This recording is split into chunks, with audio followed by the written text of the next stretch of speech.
Ini kan tadi menuduh soal dendam. Tadi kan ente kan waktu tahun 2000 umur berapa? Saya tahun 2001, 2002 itu sudah oposisi kepada Megawati. Orang menganggapnya karena saya dendam karena digulingkan oleh Megawati. Ketika saya ke SBY juga karena dianggap waktu zaman SBY juga ini saya sering berantem sama dia nih. Jadi bukan hanya Jokowi, setiap pemerintahan yang kita lihat menyimpang dikritisi. Bukan per segmen kita kan mengawal demokrasi. Dan ini penting juga dilakukan oleh warga negara. Jadi nggak ada dendam. Itu saya alami juga, Mbak. Kalau itu saya kira tidak ada bantahan artinya, apapun. Jadi jangan alergi dengan istilah balas dendam. Maksud saya adalah teman-teman aktivis civil society ini kan mencoba ingin dendam itu menggeser. Jadi isu agama itu bukan satu yang serius ditakuti gitu. Dendam isu korupsi loh. Dendam itu kan sebenarnya ingin disampaikan kan. Dendam itu bukan diksi soal negatif. kadrun-kadrun lagi, tapi ini masalah korupsi kok.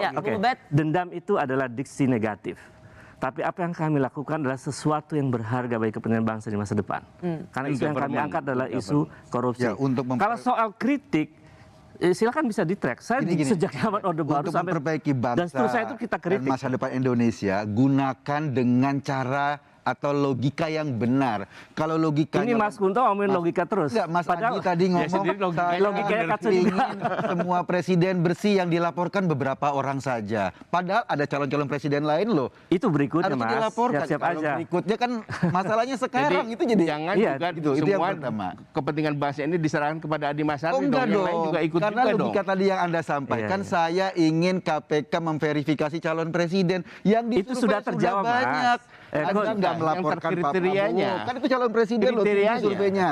Nggak melaporkan Sandiaga Uno, surveinya tinggi. Ada banyak ini lagi. nggak menangkap kriteria beliau. Gitu loh. Logikanya nggak jalan ya. Enggak, logikanya Anda melaporkan nggak ada. Pertanyaan dia sebenarnya singkatnya, kenapa yang Anda laporkan hanya pilih-pilih, Bung Adi? Tidak pilih-pilih waktu itu kelompok yang sudah ada di dalam survei. Relawan. Prabowo ada dalam survei nggak? Bertambah. Kalau ada survei Relawan. Sorry, Pak Prabowo ada dalam survei nggak? Anda baca survei yang mana sehingga nama Prabowo hilang dari situ?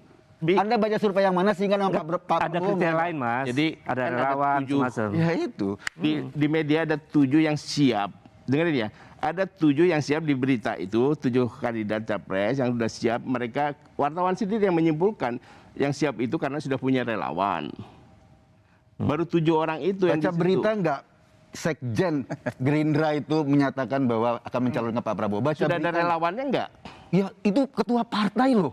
Nah, jadi ini Nah, itu yang ketua partai, kriteria. organnya organ resmi. Kan saya Dia sampaikan pakai juga, setelah kriteria itu itu, saya Mas. sampaikan juga, kalau ini ada tambahan-tambahan kita akan kirim semua kandidat presiden di tahun Oh, 2002 gitu. Maksudnya ini. nanti akan dikirim. Tahun 2002 ini harus dibersihkan semua nama itu gitu. sehingga pas 2003 itu sudah bersih Oke, semua. sekarang kita tunggu Gimana kapan masalahnya? janji Anda tadi melaporkan calon-calon presiden yang lain. Kita tunggu. Kalau Anda nggak siap-siap melaporkan, aja. kita berbohong di depan publik. Ente pingin pemilu itu ke depan tuh pilu. Setuju. Kayak kemarin Setuju, tapi jangan beli tebang campaign pilih dong kayak yang laporannya. ente lakukan terus soal agama, soal macam-macam. Setuju. Kita tidak ingin itu. Kita ingin bersih dari korupsi, bersih dari soal agama sehingga Tidak ada tebang ke depan pilih. itu kampanye itu pencerdasan pendidikan politik. Gagasan. Kalau itu saya kira Bang Adi semua setuju, kita semua setuju. Yang jelas persoalannya Bang Rul di sama mana? Bang Eko nih jangan terlampau dalam tanda kutip intimidatif juga kalau ada yang begini-begini. Enggak, saya cuma beresin logikanya aja gitu. Khawatir diskursus kita yang menarik ini ini kemudian ngomongin selesai logika, hanya jadi gini, soal Adi, soal masalah intimidasi. terus itu. Kalau ini Saya bersih, menikmati betul. begini. Kalau indahnya ini saya Bersih. berharap jadi Ya, pendoa.